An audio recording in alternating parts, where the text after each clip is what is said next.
My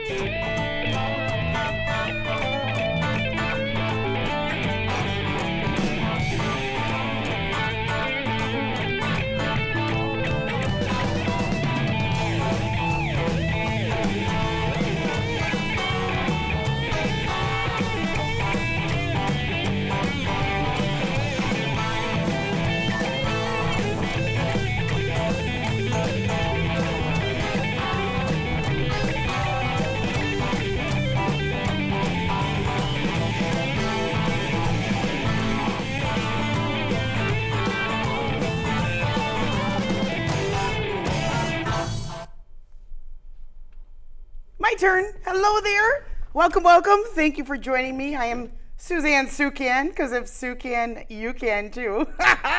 Welcome, welcome. I'm so happy that you're here.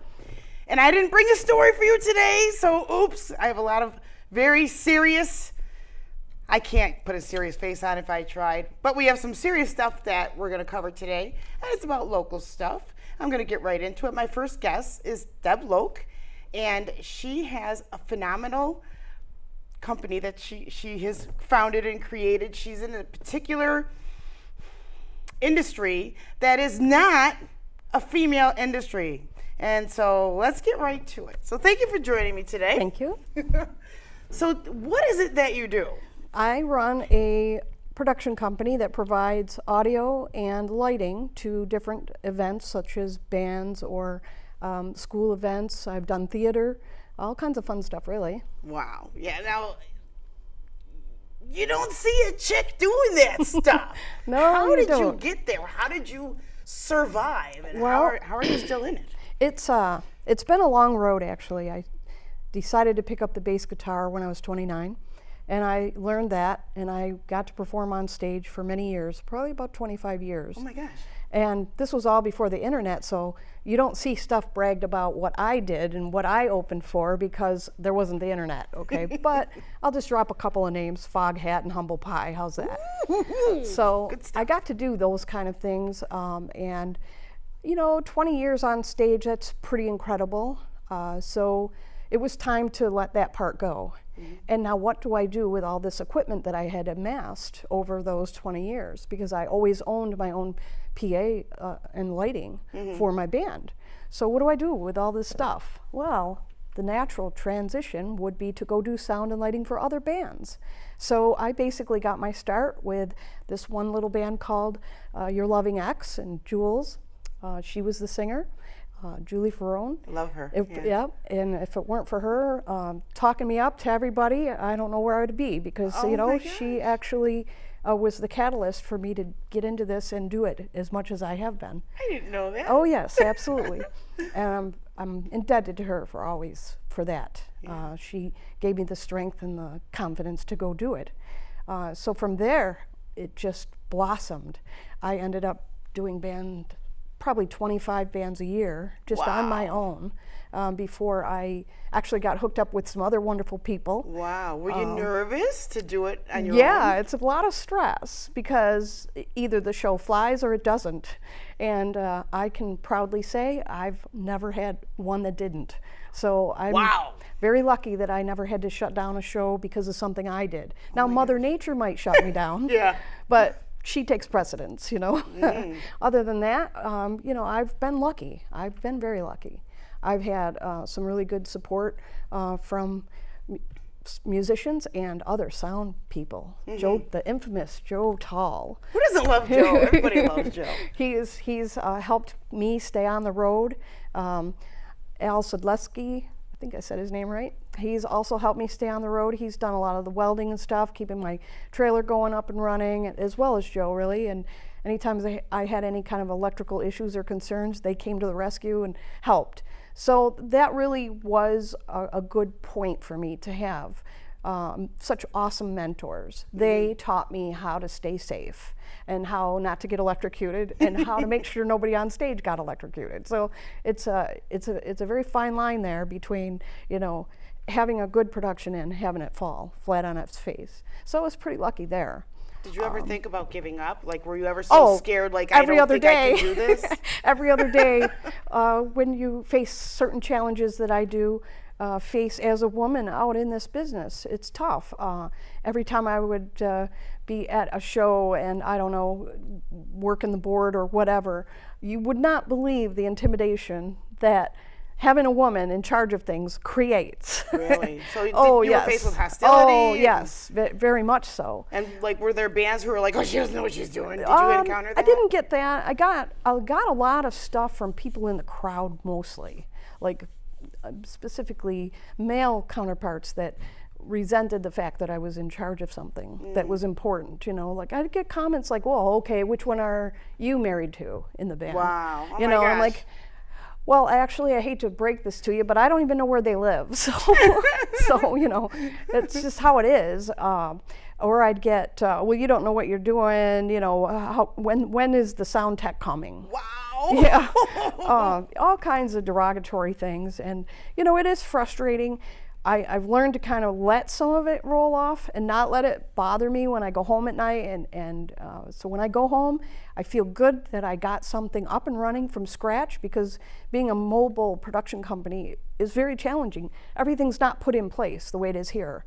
Every venue you go to, you have to accomplish different challenges each time. There might not be enough power where you need to run, you know, 3 or 4 different circuits at once. You have to kind of like put it together and keep your fingers crossed that you're gonna have enough electric to feed all of this stuff that you just hooked up.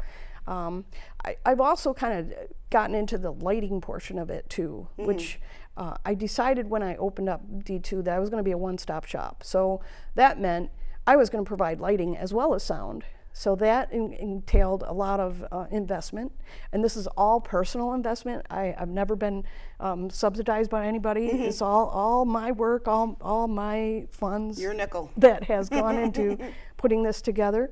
So are you for hire, or are you like booked salad? Or? I actually am very booked because if I'm not out doing something mobile, I'm actually assisting at an in-house, the Rockin' Buffalo.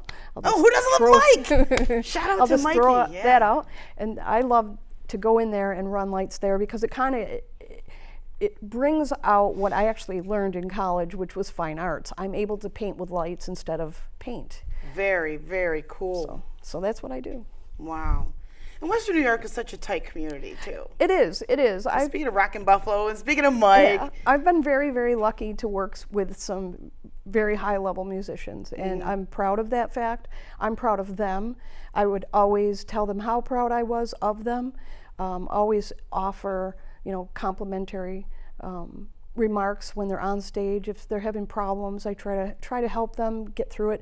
It's okay. It'll be all right. Let's work this out. You know, let's try to move forward and fix whatever it is that's ailing them or a problem for them. We just work through whatever challenges hit. And well, I want to squeeze something else in because we only have a couple minutes left. So mentioning that we have a very tight-knit community, you know, when there's sometimes a bad egg comes through a community, and that actually happened to our community a little over a year ago. And some dude who went by the name of Zigzag came through and just started ripping everyone off. He borrowed equipment, didn't pay rent, all this stuff. And the reason I want to point him out to you is because this guy is standing like at the 290 holding up a homeless sign. So you did a very brave thing, and I know we don't have time to get into it, but you helped one of our musicians to get his equipment back from this guy. Yes. So a lot of stuff he had stolen, held hostage, taken to pawn shops, and whatever habits, I don't know. But I want you to be very mindful. You know, it's hard to practice good judgment when you want to help somebody, and out of the goodness of your heart, somebody is there holding a homeless sign, and yeah, you want to help this person. But this particular person who's on your screen is not a good person. He owes people a lot of money. He's running from several states. And Deb and the community has tried very hard to get the media involved and to get law enforcement involved. And it looks like nobody wants to flinch. So that's why I invited Deb here today, on top of sharing her awesomeness. Thank you. So don't help this guy, don't give him a handout, because he uses it and goes out on the town. He was just spotted in Erie, Pennsylvania. In Erie, yeah. All decked out in his big, Harley shirts and expensive designer jeans, and he's every day out there on the streets taking money from innocent people, and we want to put a stop to that. Yeah, he's very much not homeless. So just wanted to put that out there. So thank you very much, Deb, for joining me. Thank you. You are a wonderful person. Thank you and so much. That's what this show is about, empowerment, education, being aware of what the heck's going on, because we are a tight community, and I'm darn proud of it. I am too. All right, we're going to be right back, and we have another segment, and we're going to be featuring Mr. Ed Brown. Everyone has friends. There's online friends, friends to go out with on a Saturday night, friends to hang out with and do nothing, friends who show up on moving day. And then there are the friends who'll be there if someone is dealing with a mental illness. Are you one of those friends? We are back on the You Can with Suzanne show, and that would be me. This time, you'll notice I have somebody with me, and his name is Ed Brown. So thank you for joining me, Ed. No problem. Thanks for having me. Yeah. So Ed is just a fantastic, wonderful, bomb diggity guy who does lots of different things. So we'll start right here. Very recently, we're all aware of the death of Chester Bennington, who took his life. And suicide touches the nerve with a lot of people, and Ed is no exception to that. Well, why don't you share with us a little bit of why I brought you here today? Okay, well, one day I'm sitting up in my room and I'm on the computer and I'm looking at all these comments after Chester had passed. And they were just rude comments, calling him coward and all this and that. And I just thought about that because I've had 2 cousins commit suicide. I've had numerous friends, and I got really upset. So the video isn't very, it's nice, but it's not nice, you know what I mean? And I called people out. I'm like, you can't call people cowards that commit suicide or even thinking about it. Why would you do that? Would you do that while they're alive? You wouldn't do that while they're alive. But I got really upset. So I made a video and I said, you know what, I want to make a movie or a documentary, something for people to be aware, because number one, to say them kind of things, you wouldn't be educated at all on it, or you just don't have a heart. And to me, I don't want to be involved with anyone that doesn't feel anything. So, so I did this video and I kind of called them out and said, I'm going to make this movie, and forget this, I'm going to get my friends together, because that's what I do. It's always, I can't pay anybody, but I got a lot of good friends that help me out. So I got a few friends, and my friend Demir Scalange is going to film it. And I got a lot of people. As soon as I did that, I had 50 to 75 people just message me, and they kept coming and coming. And I was talking to so many people about their problems and how they want to help, and how they're dealing with depression or mental illness and all this. And so they just came out of the woodwork. Yeah, it was. I was up all night, and then the next day, all day, I was at work, and I was just getting text after text. And I also had a few friends that I didn't know that were dealing with depression, and those thoughts get at me too. And I'm like, it was kind of drained me a little bit, So it pushes me even more to do it, and I'm glad that they want to do it.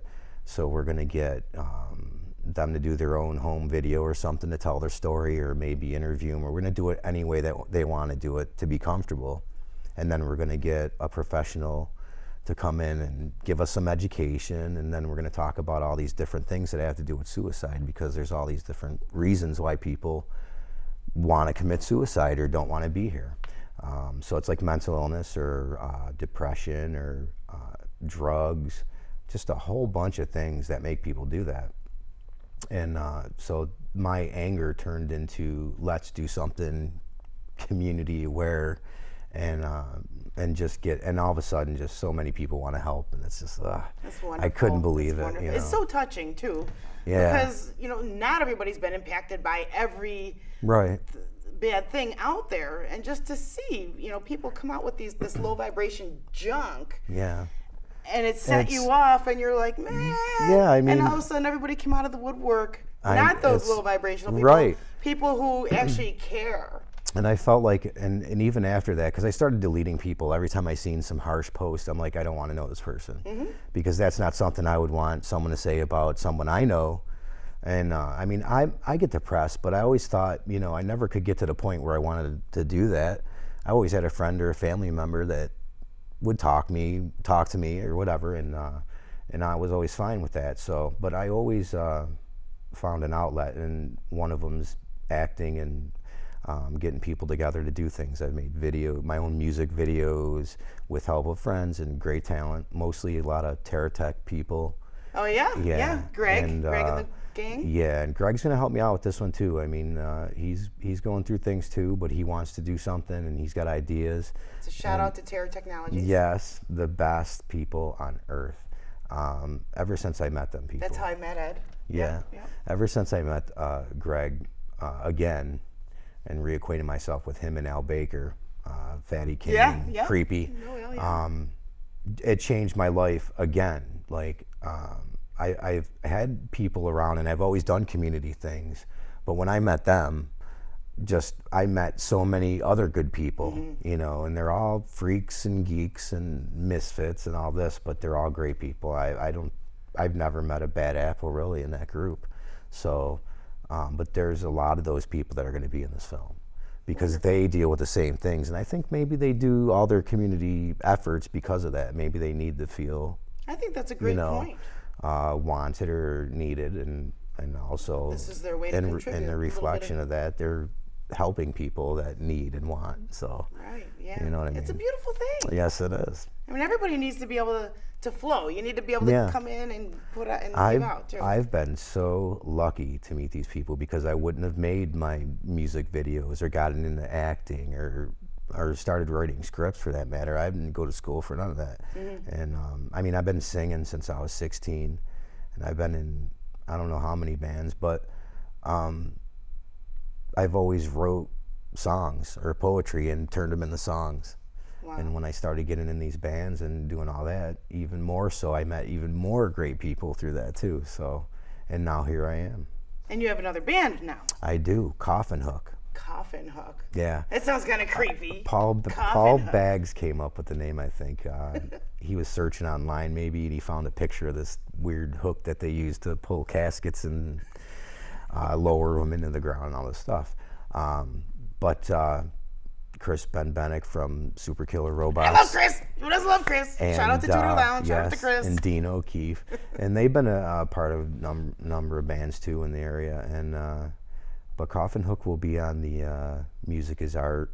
We have a my gosh. Yeah, we have a few shows hooked up. I'm pretty sure Chris got us on there, and so we have like 4 gigs already lined up, and I think we have 5 songs. We're like, so when we do we have a benefit for Jamie. I'm going to that. Hateman Rockin' Sunday. Buffalo. Hey, Mikey. Yes. Yep. For his wife who passed away, and we're gonna help him pay for her funeral expenses, and so we have a show lined up. I instantly got all the bands and Mike to get the bar and the buffet, and we planned it in probably 20 minutes, you know, and then the bands were just, hey, can we play? And I had to stop like taking offers for bands, which is, you know, I wish we could go and do every band in the city, but they all, most of them reached out, and we just put it together, and Greg is a big part of that too, because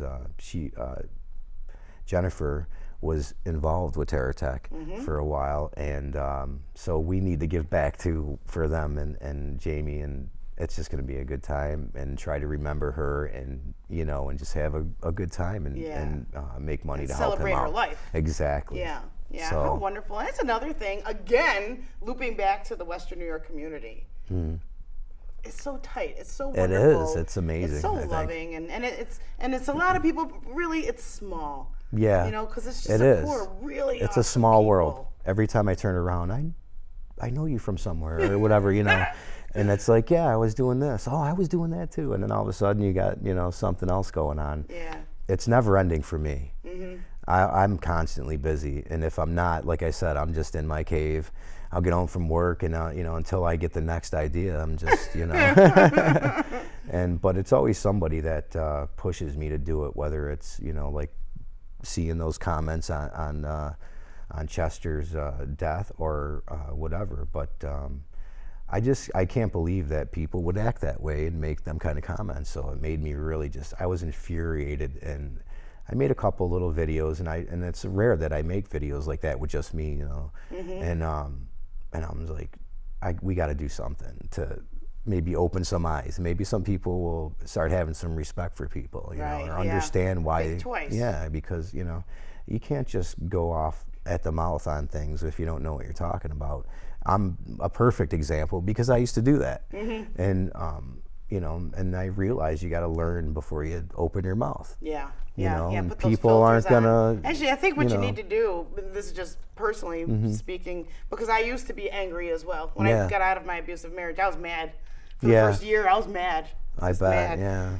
But it took a while for me to be able to step out of that completely and be objective and look at it with clean eyes and see things from a fresh perspective. And when I learned, you know, hurt people hurt people. And when you learn to accept your own self and you can look and live from a place of love, everything just like illuminates and blossoms. That's kind of what I'm like. I mean, even though I got a harsh exterior most of the time, and in these bands they're very metal and heavy, and I'm in the horror and zombies and all this stuff, that's all for fun, and that helps me release my anger. So if you see me on Facebook, maybe I didn't practice that day or something, but you know, I find it, if I dive into my art and into my, you know, these things, I instantly have new goals and new things to accomplish. So that's what I'm about. I don't like to waste time, and I don't like to take on people that are going to waste my time. I'd rather, if you know what you're doing, I know what I'm doing, let's do it. Right. You know, and let's help bring awareness to people, because the world is crazy.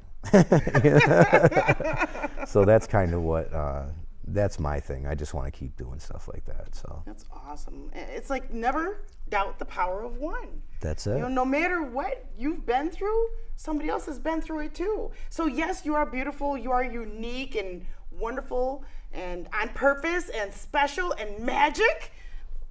And whatever you've gone through, there are others who have gone through the same thing. So even for me, when I got out of my violent relationship, and after being mad, and I started just to be like, and I started talking just a little bit about it, feeling really not comfortable, but people came out of the woodwork. Oh, me too, me too, me too. I was like, oh, and really? It helps you gain your confidence. It does. It makes you want to come out more to reach more people and empower more people, and then all of these people, you're not alone, because you're surrounded by friends and people and new friends and people who can relate and understand. I feed off people all the time, and that's one thing I've done in the bands all the time. If the crowd wasn't rocking as hard as I was, I didn't feel right, you know what I mean? So once the people start, you know, enjoying it and coming at you after the show and empowering you, like you said, that makes me do it more. Yeah. You know, and especially with the suicide awareness documentary, which we haven't named or anything yet. There's still a lot of ideas on the table, but I'm pretty adamant it's going to get done. So I don't want to come out with something that's not good. Right. So yeah, I'm kind of like a stickler for paying attention to things. It's got to be right. Yeah. And the right message as to come out. And so we're going to dive into all these little things for the movie, and that's maybe. Well, do you know like what kind of a length it's going to be? You know, we've talked about it because of all these people that got at us. We can't, if we do a movie that's an hour and 20 minutes, we won't fit all these people. And we might not fit all the people anyway, but we also were talking about maybe doing a YouTube series where we can do a movie, but why not do something else, month by month or something or whatever, and maybe get new people with different problems and 'Cause everybody has try a story to tell. Yeah, and we're bringing in professionals so they can help us understand more too, because we're learning too. We don't know everything. I don't know everything. You mean like when you say professional, you mean like psychology type of? Oh, exactly. Like, yeah. From that Somebody field. Not like just a professional video person, but right. Exactly. Exactly. Oh yeah. Oh for sure. Great. I was talking to a friend that deals with depression, and he wants his therapist to come down, and I'm like, yeah, let's do that, And so it's one thing that enacts when I do things, and I like to do it locally. Yeah. Everything I do, I bring in local people. Perfect. So, perfect. All right. Yeah. And for people who want to follow what you're doing, how do they do that? Well, they can find me on Facebook by my name, Edward Brown, nickname Dead Ed, my love for zombies, or Evil Dead Ed. So it's facebook.com/Evil Dead Ed, one word. Yeah. Excellent. That's Perfect. it. Thank you so much for being here. Thanks for having me. I appreciate it. Was that an awesome show, guys? Oh, I'm like spraying all over the place. I'm so excited, as always. Thank you so much for being here. That concludes this segment of the You Can with Suzanne show. That would be me. I am Suzanne Sukan, your host. Thank you for joining me, and I'll see you next week.